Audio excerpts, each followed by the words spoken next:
Good to go, John. Okay. We will now call this to order this virtual meeting of the Planning Advisory Committee. All participants are asked to keep microphones on mute and cameras off during staff presentations and committee discussions. Participants wishing to speak to an application during the public meeting portion of this meeting will be called on by name one at a time during the public meeting. At that time, the participant called on may unmute their microphone and turn on their camera if they wish to speak. If you wish to speak to or receive further notice regarding the application and have not signed in with the recording secretary, please speak now. Public participants will receive another sign-in opportunity when the public meeting portion of this meeting is called to order. I am John Wanless, Chair of the Planning Advisory Committee. I will now take attendance of our committee members and staff. Please raise your hand or declare your presence when I call your name. Bill Curry. Jacqueline Grimes. Present. Councillor Wendy Alford. Present. Bill Widdenmeyer. Present. Jack Anderson. Here. Councillor Jay Brennan. Present. Planning Coordinator Mary Remming. Present. Senior Planner Carl Grenke. Present. To review, committee members are asked to raise their hand when they wish to speak. Members participating by phone will be called on from time to time to speak to an application. Alternatively, please find an appropriate opportunity at any available time to notify the chair verbally if you wish to speak.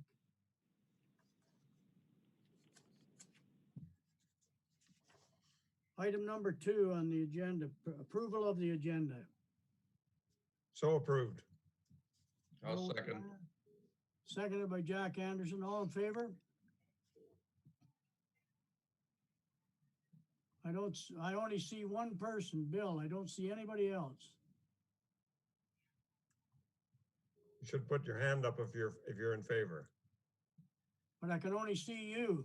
Mr. Chair, if you might have to put this on, you have to go up onto the left-hand corner of your screen and touch it, and it'll have a bunch of cubes, and then you'll be able to see all of us. Okay, I do now. Yeah. Oh, okay, carried. Okay, can I add item number 3, adoption of minutes. Planning Advisory Committee meeting, June the 11th, 2020. Moved by Jay, seconded by Wendy. All in favor? In favor. Carried. Jack mustn't have his video on. Thought I did. No, Hey, you you do now. now. Any disclosure of monetary interest? Mr. Chair, I have a disclosure of the priority issues, number 1. Okay. We'll take you out there, Jacqueline, when we get to that portion. We'll now go to the public meeting.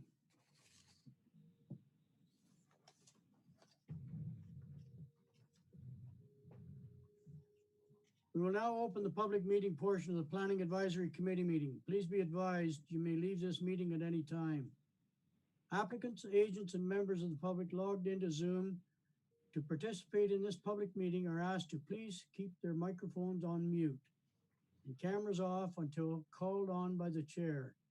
If you wish to speak to an application and have not signed in with the recording secretary, please speak now.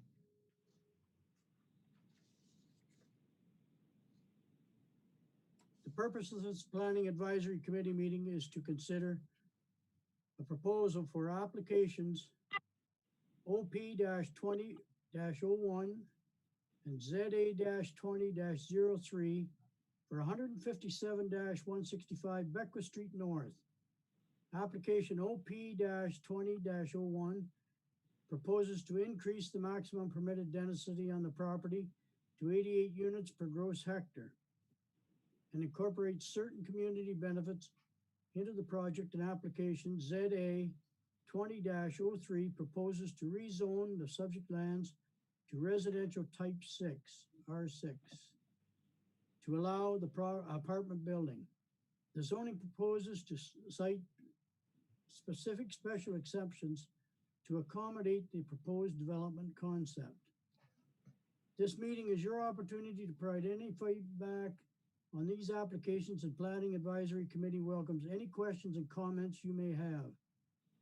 We encourage you to do so at this public meeting, and as Planning Act rules suggest that the public's ability to voice objections later in the process may be limited if a written or oral comment is not submitted.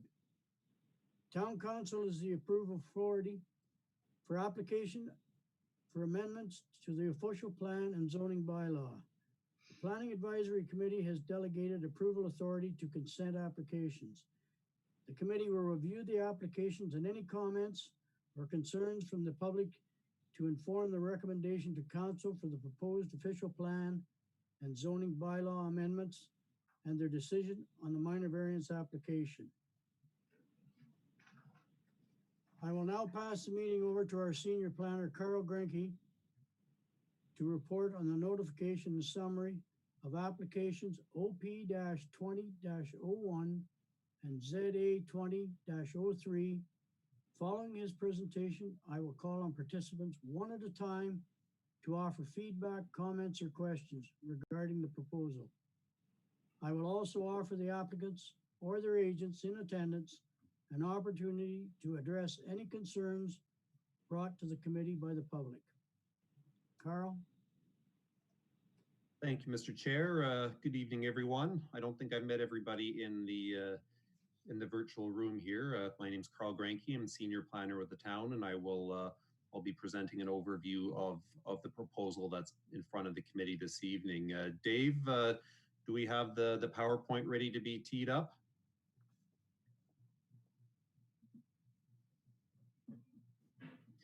And I think we do have people here who weren't in the room last week. So I will begin the PowerPoint presentation right from the start. And certainly I'd like to express my appreciation for everybody for their patience from the technical difficulties we had last week. I'm glad that you're back here and looking to resume the meeting. So. Yes, this presentation, the first public meeting this evening is regarding a zoning application on the north part of Beckwith Street. Next slide, please. So the application affects three consecutive properties that have all been purchased by the applicant. He is proposing to merge them to give him some additional flexibility for development. Next slide, please. So these lots are vacant. They all were developed at one point in the past, but we just have the existing entrances are all that's there right now. So the property owner approached the town to construct a 16-unit apartment building on the combined lots. The official plan designates the property for residential development. That's a broad designation that essentially speaks to the majority of the lands of the town that are used for residential purposes, and that the plan accommodates a variety of housing types so long as they're compatible within that neighborhood. The plan does suggest a limit of 43 units per net hectare. So the property is zoned residential type 4. That zoning applies to most of the uptown area, and that the established residential areas of the town that allows singles, semis, duplexes, that sort of low and medium density residential development. It doesn't allow an apartment building. So the zoning bylaw amendment is required to allow an apartment building at the location, and a special exception is required to accommodate the exact development concept that's outlined here. The density actually exceeds what the official plan contemplates for the area. So the applicants are proposing a site-specific official plan designation to accommodate some specific attributes, and are making the request for consideration of that. Next slide, please. So what's being proposed with the official plan, and again, the official plan is our guiding policy document that outlines how we want to see development of the town and establishes the sorts of criteria that we need to consider when we're looking at new development. So there is a new proposal for an increased residential density of 88 units per net hectare. So that would be roughly the density accommodated on for the 16 units on the 3 lots of, I think, about 1/3 of an acre in size. And in exchange for this additional density, the applicants are proposing additional attention on architectural design to fit in the uptown community profile. There will be a concept later in this presentation, 2 affordable apartment units, as well as public bench and micro green space along the front lot line to create local amenity. They don't have a lot of opportunity or a lot of space to really do much of that. So, but they have found there is a little bit of room that they're proposing that in a fairly densely developed area. So next slide, please. So the zoning, the R6 zoning is that's the zoning category that's in place for apartment buildings in established residential neighborhoods. So the proponents are proposing a few site-specific provisions. One is a front yard setback of 3 meters, 10 feet, and that's basically to bring the proposed apartment building more or less in line with the frontage of the existing development along Beckwith Street to maintain a consistent building footprint. They're looking for a slight reduction from 8 meters to 7.44 meters from the rear yard, and that's really at just one point of the proposed building when the lot juts a little bit. It is an irregular shaped lot that proposes some challenges, and they're also asking for a couple of technical exceptions to accommodate the density that they're looking for. Next slide, please. So there's the concept that's been proposed. That includes on the lower level three entryways facing the street to create a sort of a. They're looking for more of a townhouse type style facade entry, just to look at that at the street profile. The parking is proposed mostly along the sides and the rear. So the zoning bylaw requires 1.25 parking spaces for an apartment building, so they'd be looking for 20 parking spaces there. Next slide, please. So the concept elevations have been submitted by the applicant, and this is what the proposals suggested to look like from Beckwith Street and one of the sides. Next slide, please. So along with the planning applications, the proponents have submitted a planning rationale that justifies the proposal within the town's official plan, zoning bylaw, and provincial policy statement. This has been prepared by a consultant planner who was hired by the proponents, and I believe the proponents' consultant planning team is here at the meeting and will likely be able to speak in more detail to the proposal. They've also submitted conceptual site plan and elevation, servicing report, and stormwater management report, and those are all, of course, available as part of the public record. Next slide, please. So I think everyone's familiar with the site. It's the large vacant gap within the Beckwith Street frontage. There are a couple of larger trees sort of in the middle of the property. Those likely, unfortunately, will not be able to be retained, but there is some vegetation along the rear as well. And certainly the overall facade landscape is primarily 2-story single family or duplex buildings, mostly with red brick or white siding there. Next slide, please. So a consultation, of course, is an integral part of the planning process. We are being asked, the town's being asked to consider a change to the land use rules for the area of land, and that's not a decision that's made lightly. And certainly there's a lot of feedback that's important for the decision maker, that's council, to consider in this, and that includes technical agencies who have their own expertise and their own jurisdictional mandates, as well as the local community who would be impacted the most by any change to the land use rules. So the public meeting here is an opportunity to obtain the feedback And we like these meetings to be interactive. It's an opportunity to ask questions and also for the proponents to speak their proposal and explain a little more detail what they're doing and respond to some of the comments that come. And there is we also engage with these agencies, Public Works, RVCA, as well as other departments in the town early in the process. So the consultation is as outlined under the Planning Act, and we are required to give notice at least 20 days before the public meeting. In this case, with our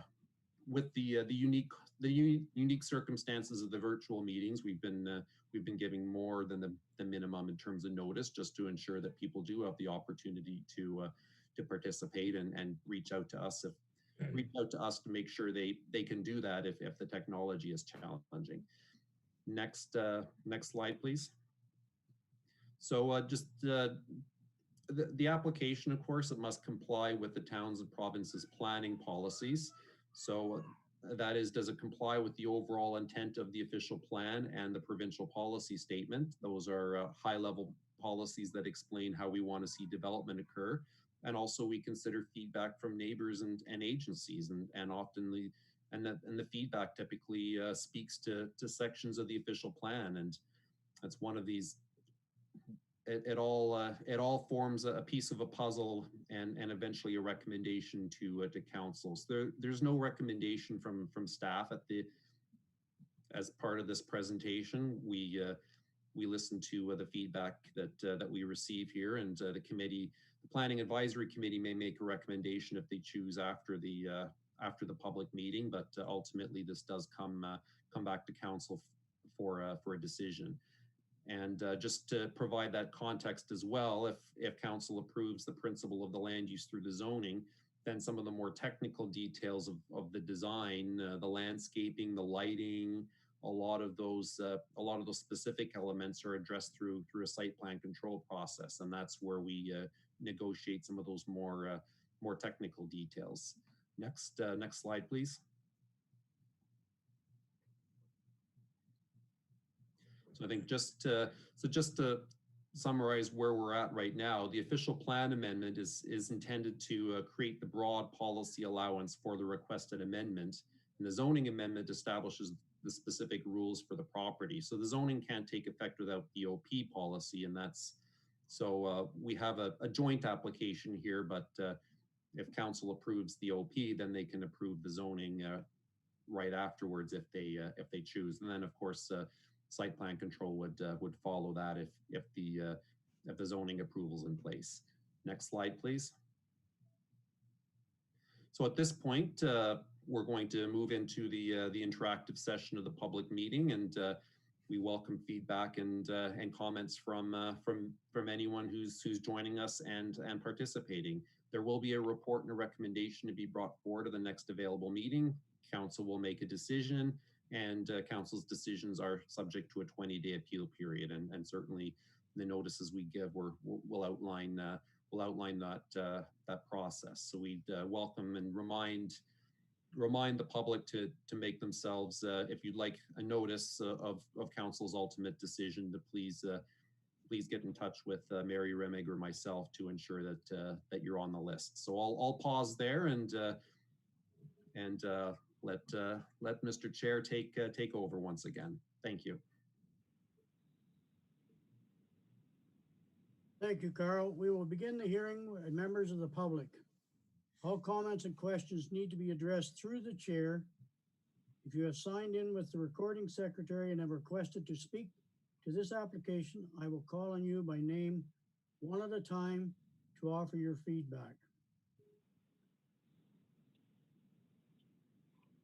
I will now open the floor to applicants or their agents to provide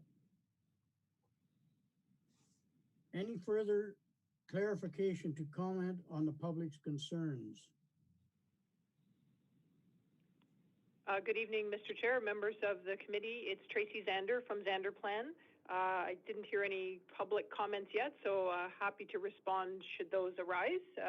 But I guess in terms of a brief comment, I think this is a good example of intensification, reuse of an underutilized property, or in this case, 3 properties that have merged together. We had very good consultation with town staff in developing this project and coming up with, I think, a building design that will be quite complementary with the neighborhood. As Carl mentioned, the doors to the street and the intent to have this kind of look like a townhouse, that was done intentionally, and I think will kind of give it less of a profile in the street with the mansard roof and the doors to the street. And there's a couple of items, 3 items I think offered in exchange for the increase in density, some affordable housing units in the building, the design and the profile that I've just described to make it more consistent with the neighborhood, and then some green space, a bench, to create a bit of public amenity space right along the street. So those are the kind of bonusing, if you will, provisions that the developer has offered in exchange for the town's consideration of the increased density. The zoning exceptions that are required, I think Carl mentioned the rear yard setback reduction from 8 meters to 7.4 is actually just required in one small area because of the very irregular shape, the back of this lot. And the front yard setback, I think, makes sense here because many of the houses on this street are quite close to the street. So it kind of puts the houses in line with the proposed building. The density, of course, is related to the additional units. And the lot area, well, that is what it is in the consolidation of these 3 lots. The total lot area is just slightly under what would be required for a lot in the R6 zone. But overall, I think this is a good example of an infill project with some affordable housing units, rental units, which I know are in great demand in the town. So I'll leave it at that. Pleased to answer any questions that may arise. Thank you. Thanks, Tracy. I'll now call on Mr. David Whitby. Hello. Hi, David. Hi. I have no issues with the land use proposal. I only have a request that a higher privacy fence be erected. Because of the elevation of the properties between Montague Street and Beckwith Street, Montague Street sits roughly 3 to 4 feet higher than Beckwith does. And with a 6-foot privacy fence, the way my property is situated, I'd still be looking into a 20-car parking lot. And I would just like to have a little bit higher so that I don't have to look at all the cars. Thanks, David. Chance Peterson. Hi, good evening. Thanks for giving me a few seconds here. Further to someone's comment that there actually won't be 16 vehicles, but 20, I believe they said around 20, Mr. Grenke?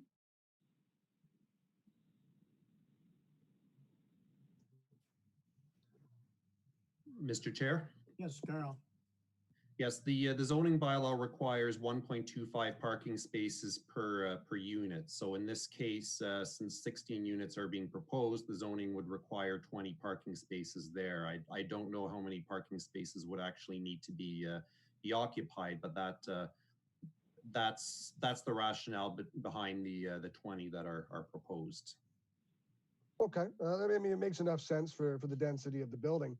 However, anybody who lives on Beckwith North will surely understand how difficult it is to drive down this street on any given day, let alone if we're then going to have to contend with upwards of 20 more vehicles suddenly being required to come up and down the street in a given day. That might be cause for either slowing down heavy truck traffic or potentially rezoning what kind of traffic can use this street.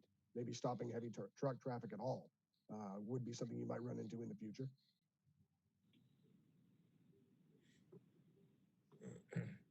Thank you. And We had, hello? Pardon me, sorry. Further to that, I do know that I don't have the exact numbers for it, but something akin to this was proposed a few years back. I know it didn't go through because the spots are still empty. I'm just curious if there's any information on how these 2 plans differed and what would be the large change making this one worth proposing as opposed to the last time it was? Well, the first one that was proposed in there, I know, the chap that was, proposed had passed away. That proposed that development.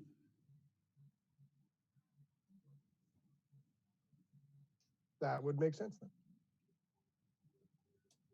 Anything else, Mr. Peterson? Any information on the company that wants to propose the change, and I'm assuming the build, Hammer and Nail? I can't seem to find a whole lot of information on who they are or their experience in taking on one of these projects. I'll pass that on to Carl.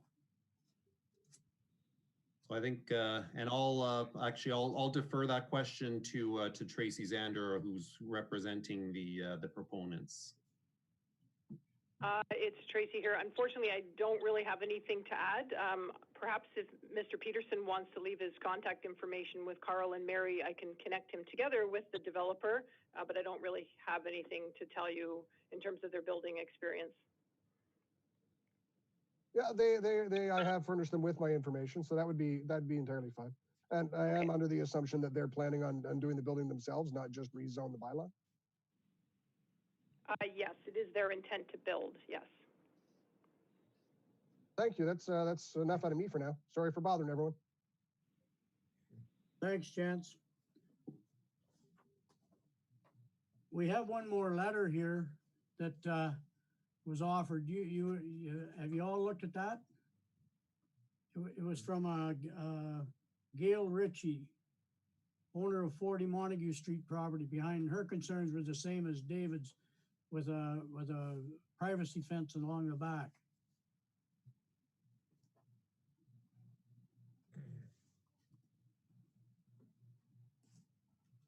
Mr. Chair, is that not a site plan issue?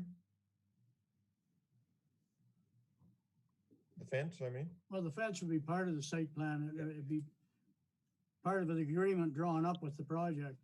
Yeah, okay, thanks. Okay.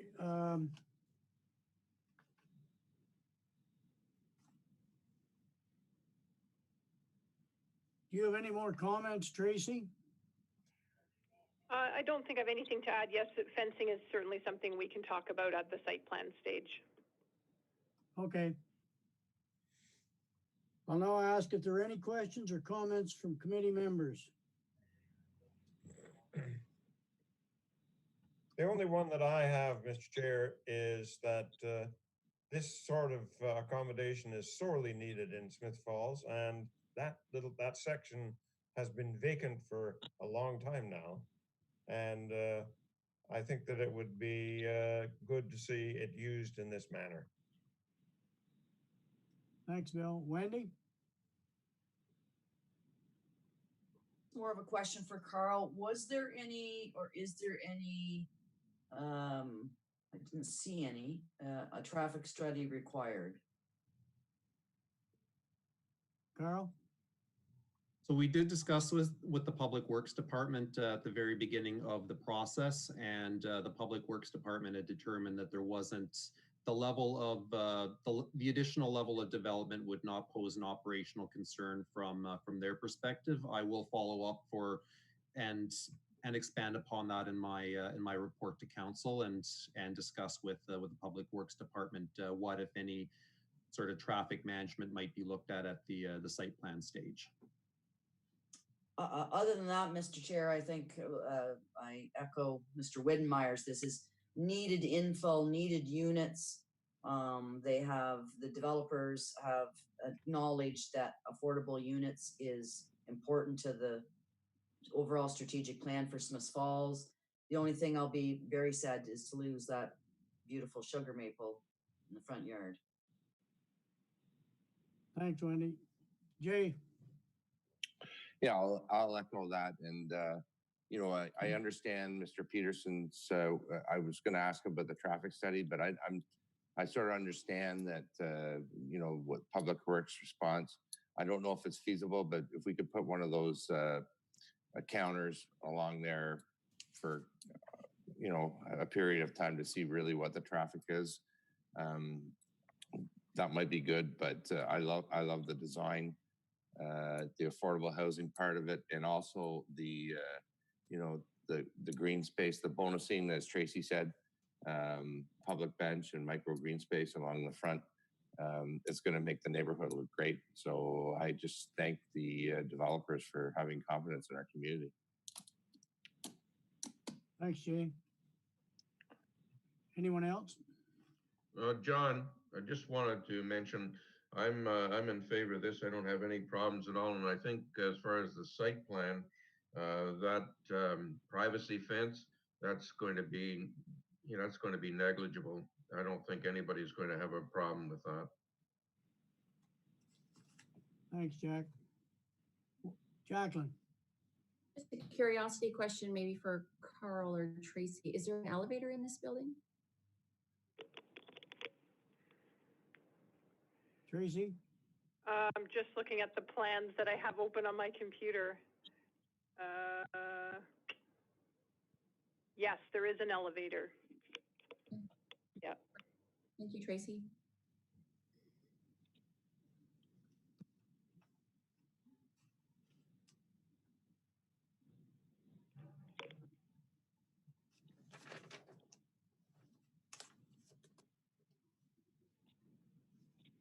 Thank you, committee members. The task is making a recommendation to council. Mr. Chair, Yes, okay. Just out of also curiosity, and for the benefit of the people that are concerned about this, is there any legislation on our books with regard to limiting the height of a fence, Carl, that you're aware of? The bylaw or legislation on fencing? Carl? Mr. Chair, that's an excellent question. We do have a fence bylaw in effect, and I will review the provisions as it relates to maximum height and report back to Councillor Alford. Thank you. Anyone else? Okay, the committee is tasked with making a recommendation to council on the official plan and zoning bylaw amendment applications. If the committee is ready to do so, I will now entertain a motion for application OP-20-01. So moved. Seconded. Moved by Wendy, seconded by Jay. All in favor?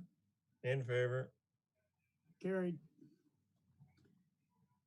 If the committee is ready to do so, I will now entertain a motion for the application ZA-20-03.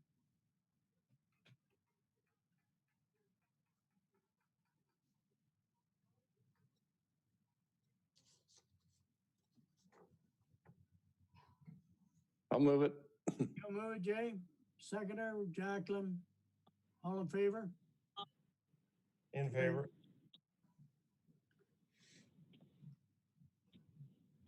Thank you for attending and participating in the planning process of the applications OP-20-01 and ZA-20-03.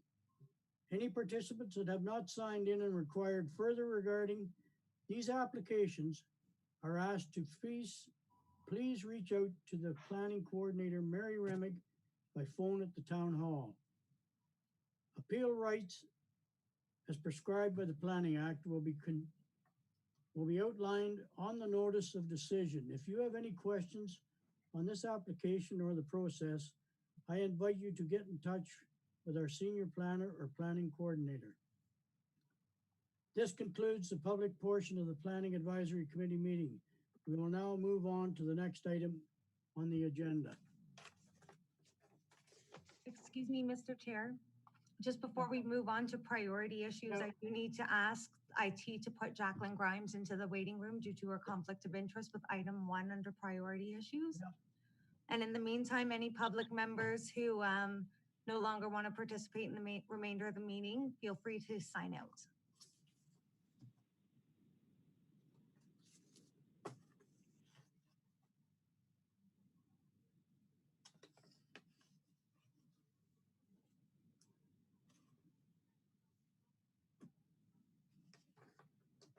Item number 6, priority issues. minor variance application MV-20-04, 49 McCann Street. Applicant T. Zander, Zander Plan Incorporated, owner Kevin and Jacqueline Grimes. Purpose of the applications, application MV-20-04 seeks relief from section 4.21.10, parking area location. Section 9.2.2.5, semi-detached dwelling house, interior side yard. And second, section 9.2.2.7, dwelling unit area minimum for the purpose of the accommodating the development of the semi-detached dwelling house on a vacant property. The variance would permit parking in the required front yard and reduce the required side yard setback to 2 meters on each side. Whereas the bylaw requires a minimum of 3 on one side.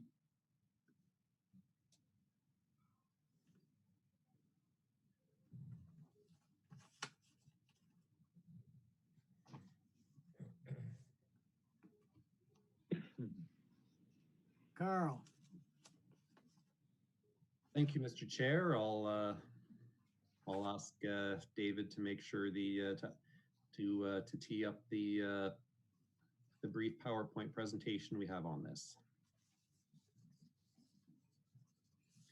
Thank you. So this application, this is a follow-up to the public meeting we held last week on the minor variance application. Next slide, please. So as Mr. Wanless had just noted, the proponent is asking for 3 minor variances to the zoning bylaw to accommodate a semi-detached on a relatively small lot. So I'll just and that is to the side yard setback, dwelling unit area, and also parking space location. Next slide, please. So what happened is the committee had deferred a decision on the application in order to ask for a streetscape elevation, just so the committee can have a better understanding for what the proposed semi is going to look like within its neighborhood context, and sort of compare it in terms of massing and scale with the neighbors. So that has been provided. Late yesterday, we've received note from the proponents that they're looking for a couple of design changes to the building as well. They're looking at going 4 feet deeper, so from 25 to 29 foot depth. So they're not looking to go closer to any of the lot lines, but just to go deeper. So that would actually increase the floor area to about 75 square meters. So that's still less than the 80 square meters that the zoning requires, but it is more than the 65 that was proposed earlier. So the building is still centered on the lot at the same distance from the road. Next slide, please.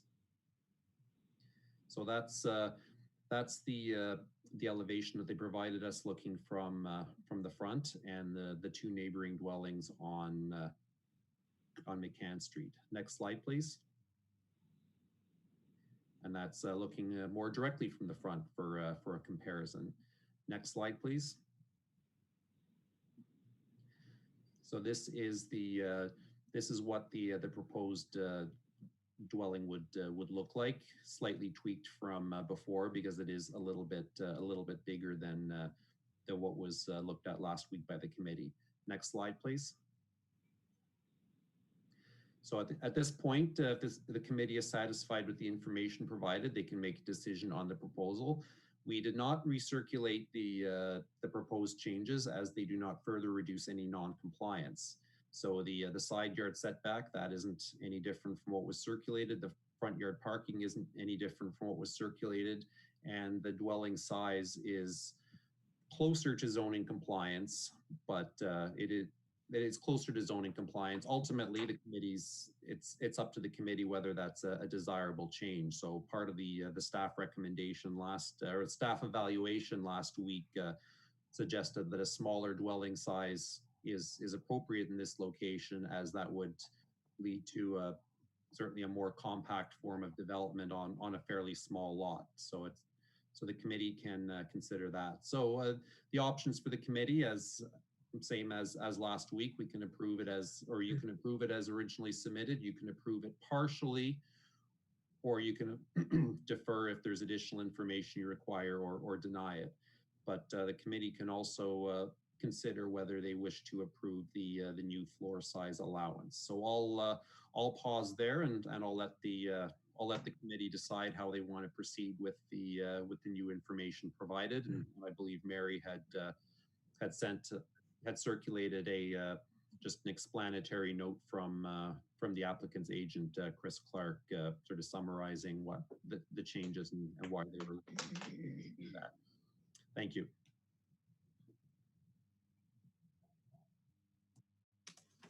Mr. Chair, are we looking for a motion at this point? Well, which direction last meeting, we were handed out four different options here. So what is the wish of the committee here? Well, I can tell you what I have been past this site several times, walking and driving, and I think that building would fit in very nicely in that location. And so my motion will be to accept the plan as it is, the new plan with the additional 4 feet. Wendy?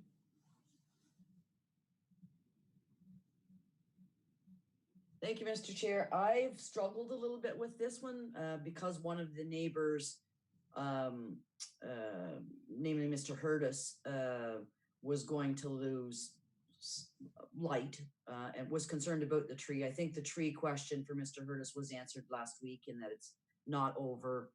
It should not harm the roots of the tree. The other one was how close these lots are to each other. But we asked for this look at it. And now that I see it, and I appreciate the developer providing that for us so you can get a better look at how this is going to fit in the lot.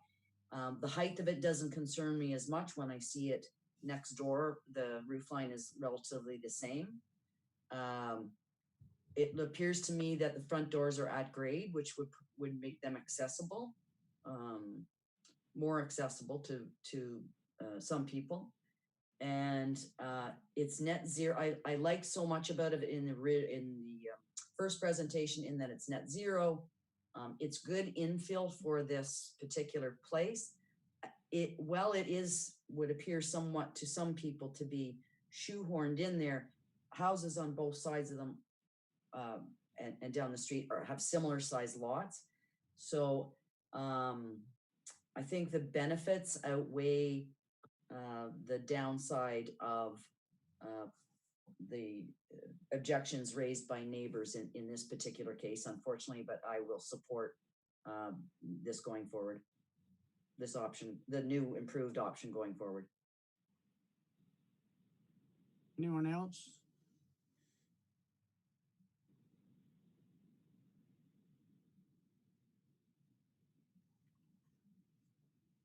Jay's waving. Yes, Jay. Yeah, I mean, we've had, we've gone back and forth and tried to work with developers and stuff. And I understand and appreciate Mr. Hurtis's concerns. But, at the end of the day, I don't know that we have a leg to not support it because it is infill and anyway, otherwise it does fit in with the official plan and strategic plan, everything else we have going in town. Yeah, I'll support it. And hopefully when we get the site plan, that we can work together and make everyone happy, which is always my goal. Thanks, Jay. Carl? Just to confirm, as this is a 2-unit dwelling, so there's no site plan approval that's associated with this. However, if the committee feels that there's additional conditions that are warranted on this development, certainly you can attach those, and I'd be happy to answer any clarification questions if you're looking to consider that. Jay, Yeah, so, yeah, there you go. If there's no site plan, so after this meeting, then the building will go ahead as proposed. Go to council. It goes to council, yeah. Carl? Carl? So after the committee is the decision-making authority on the minor variance application. Okay, yep. Yep. There's a 20-day appeal period. If there's no appeal, then a building permit, so long as it meets the conditions associated with this application, can be issued. I should have known that.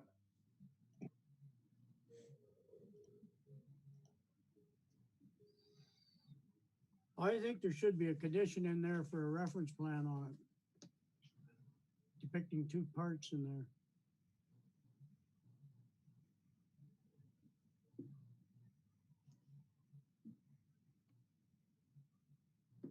Wendy?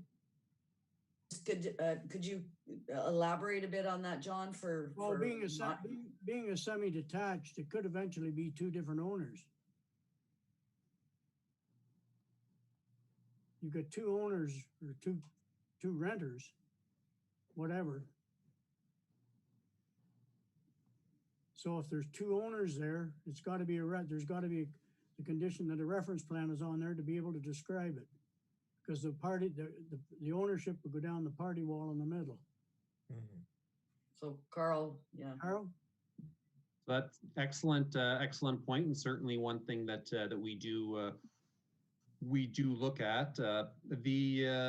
In this case, the property would not be divided unless there's a consent application that goes through this committee as well. So what's being proposed, and Chris can step in and correct me if I'm wrong, what's being proposed is a single unit being rented out to a single parcel being rented out to 2 separate renters. Okay, thank Chris? Yes, that's yes, through you, Mr. Chair, that's correct, yes. Okay, I need a motion then to, well, which one of the 4, I guess the first one, approval of all the conditions that are offered with.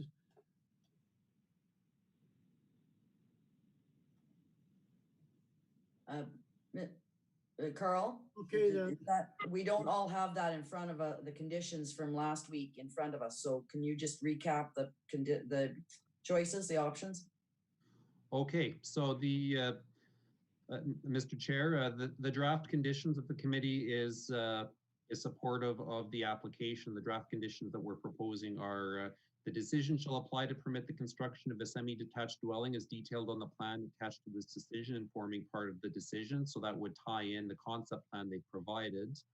The second condition, the applicant shall submit a copy of a building location survey prior to final approval of the building permit to the chief building official and secretary treasurer of the planning advisory committee to ensure the permitted structure is placed exactly as approved.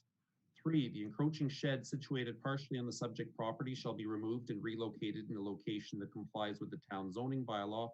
And 4, the owner covenants and agrees to provide a scope stormwater management report at the time of building permit submission, which demonstrated how development will ensure that post-development stormwater flows achieve pre-development stormwater flows to the extent possible.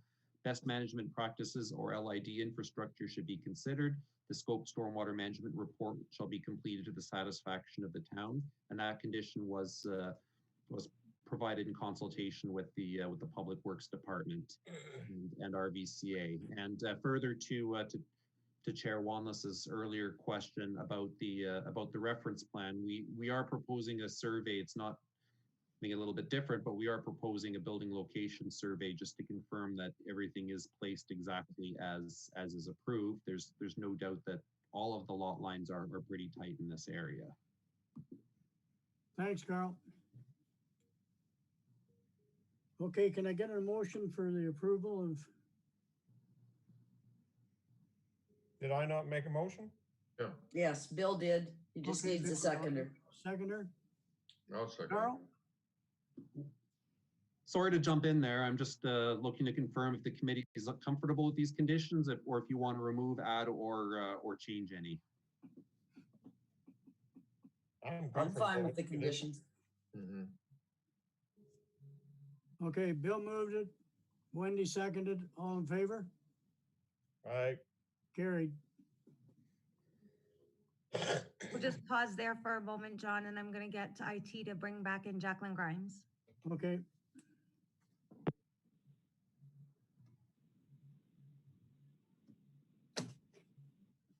Carl has his hand up again. Sorry, Mr. Chair. You want to leave the room? No. Sorry, Yes, Mr. Carl. I'm just looking for the committee's confirmation. Are you approving the 65 square meters or the 75 square meters? 75, I think. Yes, it was with the addition, the 75.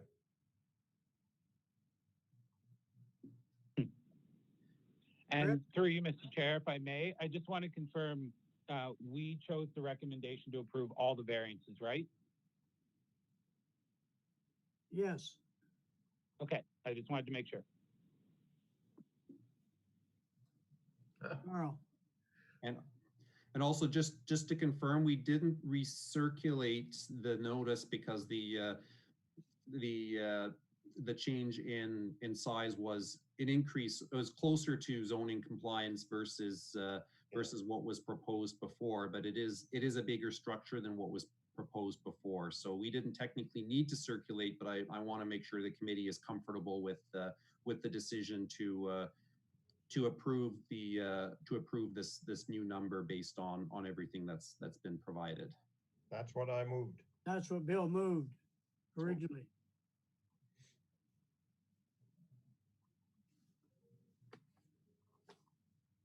Okay, we'll move on to item number 2. Site plan control applications SP-20-03, 8-10 Phillips Street. I don't think we have I'll be Wendy taking this yet. one over tonight. Hey, I'll be taking this one over tonight, John. okay, Okay, so what we have in front of us here is the development of two apartment dwelling houses containing 6 rental units for a total of 12 units between the 2 buildings located on 8 Phillip Street. So you'll recall that this application was originally received in 2019 and it was for a single 12-unit apartment building. The public meeting in the fall for the concept reveals some concerns from the neighbors regarding local compatibility, parking, density, and servicing capacity. Afterward, the concept was revised and we held a public meeting for the revised concept back in March. So the revision included separating these 2 units.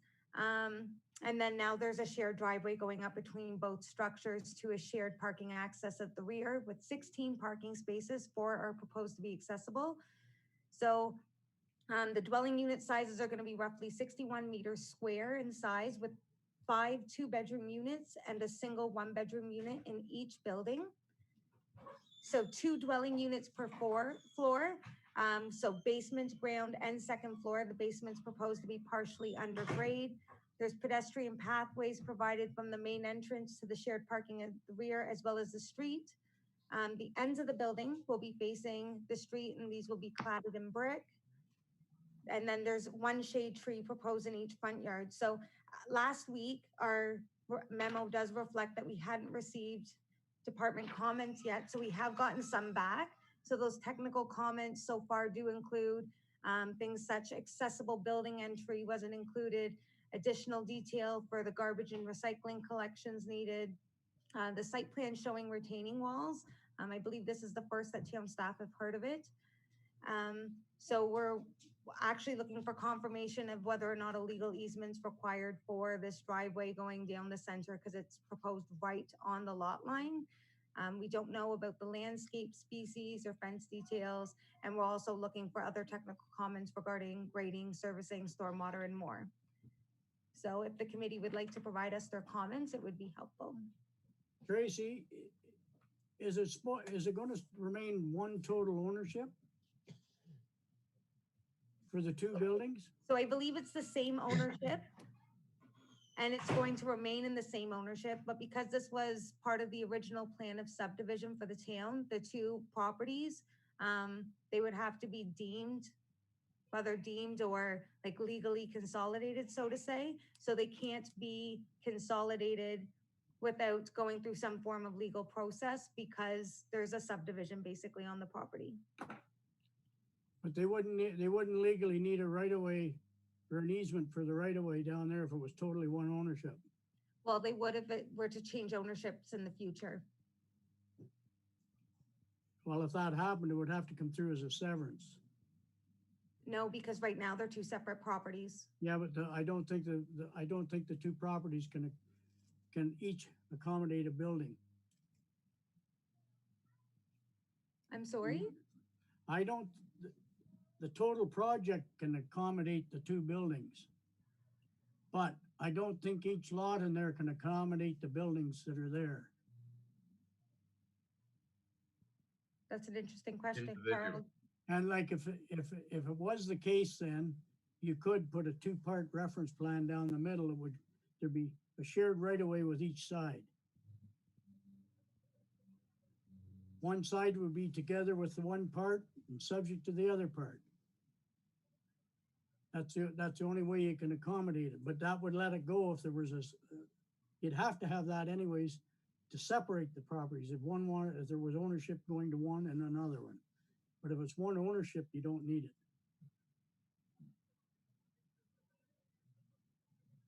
Sorry, that sounds like a legal question, so I am going to defer that to Carl. Yeah, so yes, there will be one ownership. Like they are going to be two lots and remain as two lots, but each lot is going to have its own site plan agreement registered on title, and the site plan agreement accommodates two virtually identical 6-unit buildings, one on each lot. And the zoning that we approved has basically established the appropriate setbacks and the various performance standards necessary to accommodate these apartment buildings on each individual lot. So as far as Mary said, our concern is simply ensuring that in the event there is an ownership change, or in the event on one of them, we don't expect it to happen, but it could, or something were to happen with respect to one or the other, given that the driveway is right down the middle, we just want to, I just want to have that level of comfort that we're not introducing a tricky situation. So we are asking them just to confirm that. Yeah, well, if you take another look at it, Carl, the rear of the property is narrower than the front of the property. So wherever you put the buildings, and it looks like they put the buildings parallel to the most northerly corner or property line, which leaves an odd size down the other side of the lot. And I'm looking at this, if the lot line is down the middle, the driveway is not equal on either side. I'm looking at the landscape plan. It shows the buildings and the property lines. How large a discrepancy is there? What's that, Jeff? How large a discrepancy is there?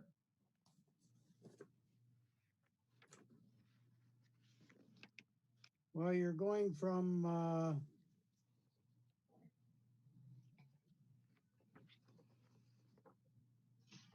9 feet 12 inches, no, 9 feet 2 inches on the north side of the building on the north side.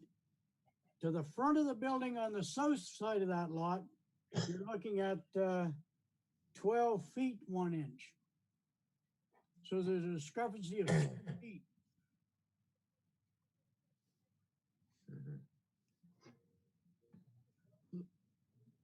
Like I can see it, like I can understand why a few of you can't understand, but I can visually see it right here on the paper. I see it as well, Mr. Chair. It's pretty defined. It's the one side is 12.1 and the other side is 9.9 feet and a half inch. Yeah. And I'm it's just not parallel- sure what that all means. Well, it's Okay. that's the distance away from the property line. Right. But the buildings are stuck in there, but I can't visualize the driveway in here because it doesn't look equal to me. The width of the Well, if- drive.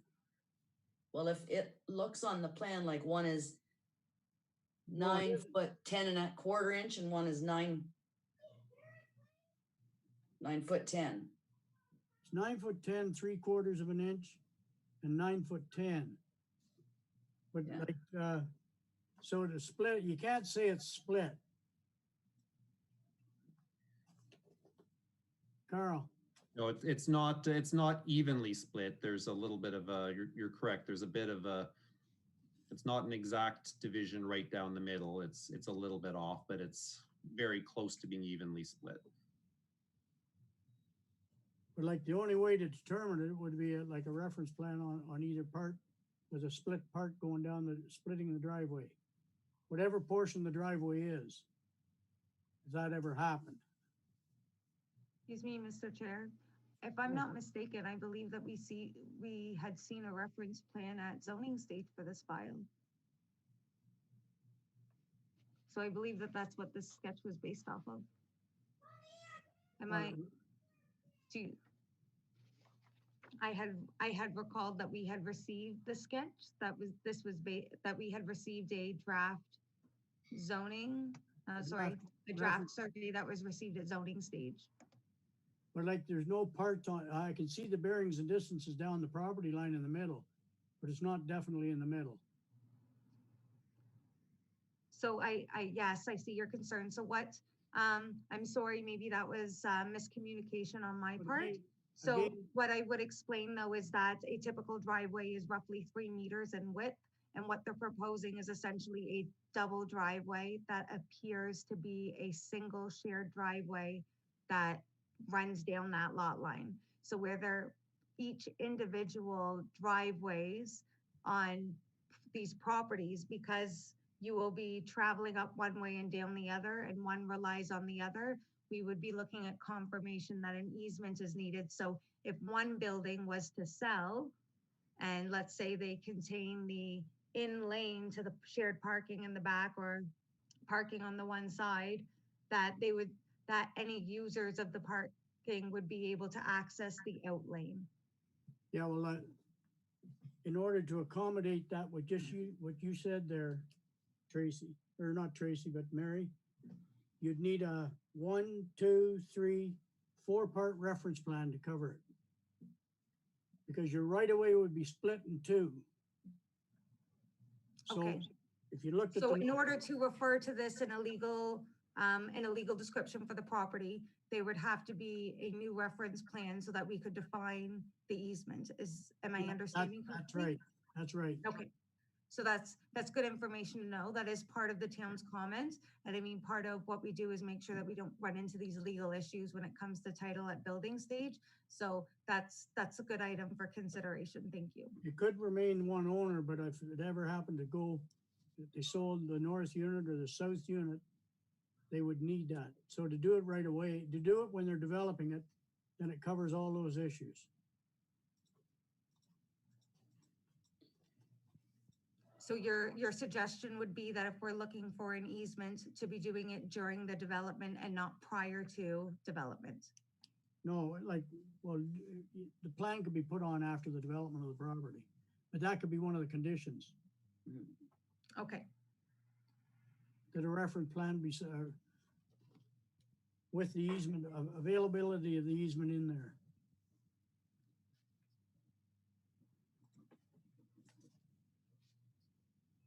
Any other questions?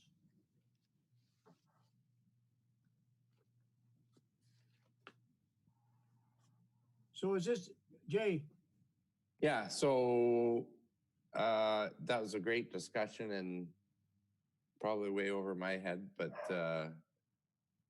you know, the recommendation is that we support this application in principle, which I do. Carl, do we need okay, Wendy. Wendy? Yeah, I think that's what the staff is asking for is we, now that they have split the two buildings, we'll still have conditions and there'll be site plan control, but the staff will take care of those. We are happy now as a committee to say, yes, this is a valuable development, move ahead. And staff will take your condition and the other ones that were already there and start going. Mhm. Do you need a motion for that though, Carl? Carl? A motion would be helpful. I think Councillor Alfreds and Brennan are exactly right. At this point, we're working with the proponents on a few of the technical considerations on their site plan, and we welcome any feedback from the Planning Advisory Committee to sort of go in the town's broader response and consultation with the proponents. The recommendation from our end, of course, is it's a good development. We approved it at zoning. It's going to enhance the neighborhood. We hope it's built, and we're just working on some of these technical details. And once we have those satisfied to all the departments' satisfaction and in consultation with the developers, of course, then we bring the site plan to council for ultimate approval. I think it's I think we all agree it's a great development. I'm very appreciative of the owner, Mr. Dennis O'Connor, moving this and being so responsive to our past comments. So no, let's go. This is going to be a good one. I agree. Tracy? Mary? Mary? It's okay. I just wanted to check to see if the committee has any further design comments. So, I mean, I just gave you a broad outline of the comments that were consolidated by Carl from members of staff and departments and agencies. I just want to confirm that you don't have any design comments to add. No. No, I think I'm keeping. Jacqueline? Mary, you had quite a long list of things that were missing or that you didn't. I think it was just things that we were expecting that weren't included. Okay. So, especially, I know that we were all pretty, or you all seemed to be really, you really thought that it was beneficial that we were going to have an accessible ramp when we saw that original concept, and we have accessible parking spaces in our March meeting. We also had indication that there was going to be an accessible unit on the main floor, and we don't see ramps in this. We don't really have any indication of what vegetation, even though they seem to have a pretty decent amount considering the size of the lots. I just want to make sure that there's nothing. Okay, so do the ramps at what stage then? Is it a condition that the ramps are put in, or? Oh, they're in this new drawing. Okay. Jacqueline, the new drawing that you got, they're already marked on there. Ramps both ways coming up to the entrances. Yes, not all of them match though, John. The elevations don't show them. No. But that's one of the conditions that Yeah. staff's going to deal with, right? That's right. Does anybody else have any other design comments before we move the support through? Not for me. Are you moving it, Jack? No, well, okay. I see Wendy with her hand. Are you making? I was just going to say I move as per the staff recommendation that the committee supports in principle and will make sure that the conditions as we've outlined previously and Mr. Wallace's reference plan are included. And that's my motion. I would second it. Okay, moved by Wendy, seconded by Jack. All in favor? Carried. Item number 3, site plan control application for SP-20-04, Bellamy Farms Phase 1, blocks 11, 13, and 15. Carl. Thanks, Mr. Chair. I will give Mary the opportunity to present this site plan this evening. Give me a shot. This one will hopefully go better, guys. Sorry. Okay, so this is the application for the next 3 townhouse blocks for Bellamy Farms Phase 1. This is along Ferrara Drive. So you've now seen blocks 4 through 10 in 3 separate submissions over the course of 2019. So we've been reviewing individual site plans per block to allow us to undertake a careful review of the specific multi-unit development to ensure it fits the broad parameters of the subdivision agreement. So there's swales proposed along the rear and side lot lines of each one of these blocks, depending on the orientation.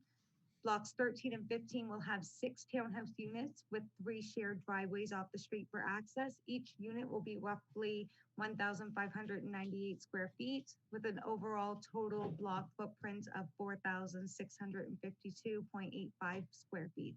Block 11 is proposed to have 5 townhouse units with 2 shared driveways, and one will have a private driveway on one of the end units, sorry. Each unit is the same size as blocks 13 and 15. The total footprint of this building will be 3,883.51 square feet, just due to the fact that it's only 5 units.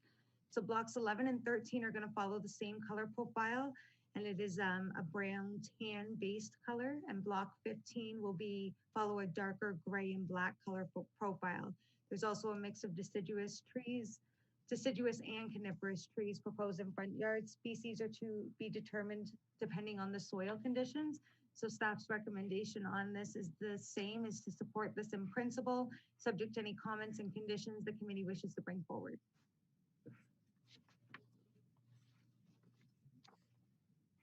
Thanks, Mary. Bill? Well, it sounds to me like staff has been pretty thorough in this investigation and so forth, and so I can't see why we ought not to support it. Okay. Yeah, onward and upward. Wendy? I agree. We've done this a few times now, so we're getting staff's getting fairly practiced, as is this committee. So I see no reason to take a left turn at this point. Let's go.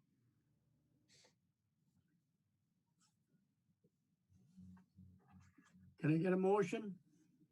Also move. I'll second. Moved by Bill, seconded by Jay. He beat you, Jack. All in favor? Carried. Item number 7 on correspondence items. We don't have any. Project updates. Next meeting, Planning Advisory Committee meeting, July 9th, 2020. Do I have a motion for adjournment? Jay, all in favor? Carried. I'd also like to thank the committee for it's been a very busy you had a very busy workload the last little while, and certainly 2 meetings in 2 weeks with the technical challenges we had last week. So I'm just grateful for the time everyone's taken. We've had a lot on the go. So thank you once again, and we'll touch base in a couple of weeks with the new zoning application.